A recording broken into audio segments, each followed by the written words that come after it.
E hoje é dia de escândalo, mas não esses que acontecem na frente das câmeras, não. Os de hoje são aqueles que você só fica sabendo quando a história vaza, mano, então já sabe, né, prepara pra bizarrice. Mas claro, deixa um like se gostar, se inscreva se quiser, Instagram na tela e bora.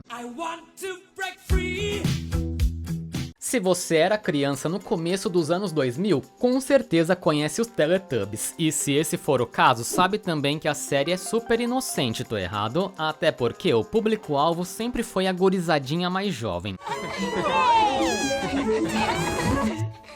Teletubby! O problema, filho, é que nem esses bichos fofos, solzinho bebê e trama recheada de um grande...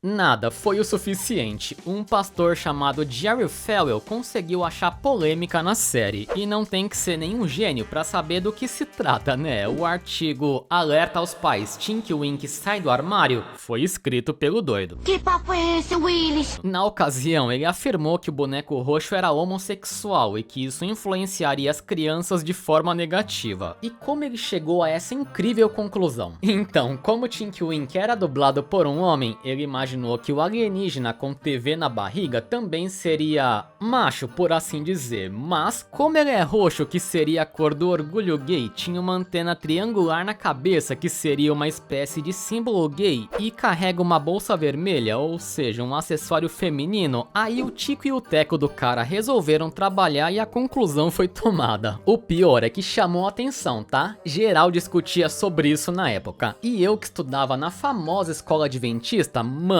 teve até sermão sobre isso, doideira demais. O fato é que em 2007 rolou algumas pesquisas que comprovaram que não, o bagulho não tem efeito negativo na mente infantil, mas a discussão sobre o Tinky Winky continua até hoje, né? Inclusive, nunca confirmaram nada sobre isso, só que, mano, no fim das contas, tecnicamente o bicho não é hétero, gay, não é nada, ele é só um bicho de uma série infantil que não existe. Esse cara é xarope. Os Power Rangers sempre mostraram a importância da amizade e do trabalho em equipe, e pô, faziam isso do melhor jeito possível. Junta geral, mete um colã colorido e desce a porrada nos vilão.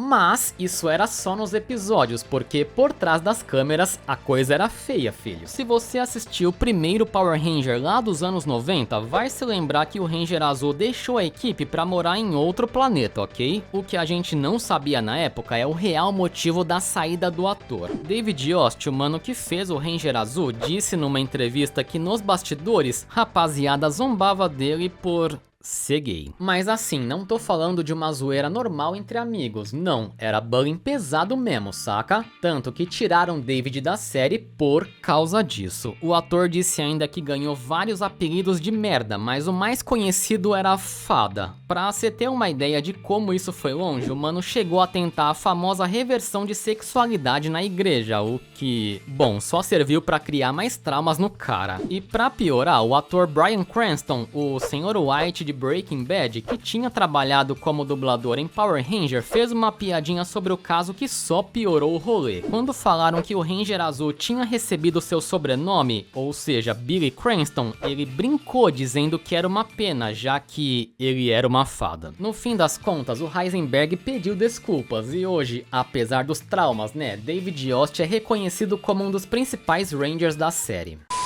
Assim, se você curte as séries antigas da Nickelodeon, tipo iCarly, Sunny Cat ou Drake e Josh, se pá, sabe também que o responsável por elas é Dan Schneider. O cara simplesmente influenciou a infância e a adolescência de milhões de pessoas, tinha tudo pra ser aclamado por seu trampo, conduta e etc, mas esse não foi exatamente o caso. Dan sempre gravava alguma coisa dos bastidores pra postar no YouTube. O problema é que um desses vídeos levantou suspeitas complicadíssimas. Num dia de gravação da série Brilhante Vitória, as atrizes Ariana Grande e Elizabeth Gillies estavam deitadas no chão do estúdio normalmente, sabe? Quando Dan começa a gravar, aí as coisas ficam bastante esquisitas. Elizabeth dá um toque na Ariana, que levanta na hora e joga seu cabelo pra frente como se quisesse esconder o decote, tá ligado? Depois ela ajeita o vestido e se levanta visivelmente desconfortável. Assim, podia não ser nada demais, só que mano, a galera começou a investigar investigar outros vídeos do cara, sabe? E nessa criaram teorias que, pô, fazem total sentido. Uma das primeiras é que o cara teria fetiche por pés, e assim, nada demais, se ele não colocasse menores de idade pra mostrar os pés em cenas totalmente aleatórios. Tem até uns compilados por aí que mostram cenas desse tipo sem qualquer conexão com a história do episódio.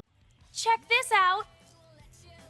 O curioso é que isso se liga a um post do perfil oficial de Sam e Cat feito em 2013, mano. Na ocasião, eles pediram pros fãs tirarem foto dos pés e mandarem pro perfil. Nessa, começaram a dizer que o Dan talvez fosse o responsável pelas postagens. Mas não é só isso, as próprias atrizes já disseram coisas polêmicas sobre o cara. Por exemplo, a atriz Janet McCurdy postou um vídeo numa rede social chamada Vine com aparência meio bizarra enquanto dizia o seguinte: Hey Dan Schneider, I know you're watching my Vine. Look what you've done to me.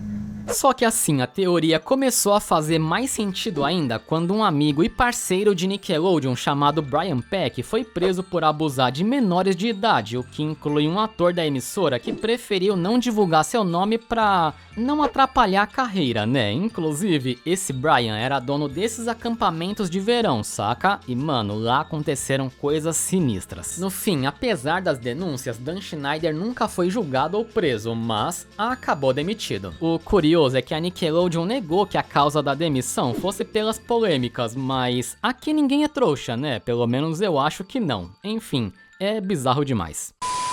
Howard, o super-herói, até hoje é considerado por muitos como o pior filme da Marvel. O longa estreou em 86 e foi um super lançamento, principalmente porque George Lucas, o cara que criou nada menos que Star Wars, estava na produção do filme, só que, mano, foi um fracasso total. O motivo? Então, digamos que o filme foi esquisito até pra quem é esquisito. Caso você não tenha percebido, Howard é humanoide, ou seja, ele anda, fala, veste roupas e tudo mais. É um problema? Não seria, se a brilhante ideia de fazer um pato ter relação com uma bela moça humana não tivesse saído do papel. Talvez não seja bem um homem o que você deve procurar. Acha que eu posso encontrar felicidade no reino animal, Patinho? Que coisa absurda. E como se não fosse o suficiente, tem uma sequência inteira do Howard entrando numa casa de banho, além de várias patas com as tetas pra fora, por mais que isso não faça nenhum sentido. Mas o pior de tudo é que venderam o filme como se fosse pra criança, saca? Tanto que saiu aqui no Brasil como classificação livre. Aí imagina só, você leva seu filho pro cinema pra assistir um filme da Marvel e dá de cara com essa cena aqui. Depois a criança cresce esquisita e não entende o porquê. Meu Deus, este relacionamento desafia todas as leis da natureza. Ren Stimpy sempre foi cercado de polêmicas, até porque o desenho tem cenas bastante sugestivas. Pra trás, esse vai ser brabo. Não tô dizendo que é ruim, pelo contrário, mano, mas assim, dá pra ver que o criador adora uma piadinha de duplo sentido, né? Tanto que tá recheado disso, e quando não era o caso, a cena era só perturbadora demais mesmo. O que ninguém sabia é que o criador do desenho, um cara chamado John Kricfalusi, também era meio perturbado. Duas mulheres revelaram em 2018 que foram abusadas por John ainda menores de idade. O cara dava a entender que ia ajudar as garotas a começar uma carreira na animação só pra se aproximar delas, saca? O pior de tudo é que essa história é muito conhecida nos bastidores, mas ninguém fazia nada, mano, é bizarro demais. No fim, o doido foi retirado da quadra de honra da Nickelodeon e só não foi preso porque o advogado alegou que John tem problemas mentais. Acho que dá pra entender de onde saíram as bizarrices de Ren e Stimpy, né? Agora ficou tudo mais claro. E por hoje é isso, muito obrigado a todos e até a próxima.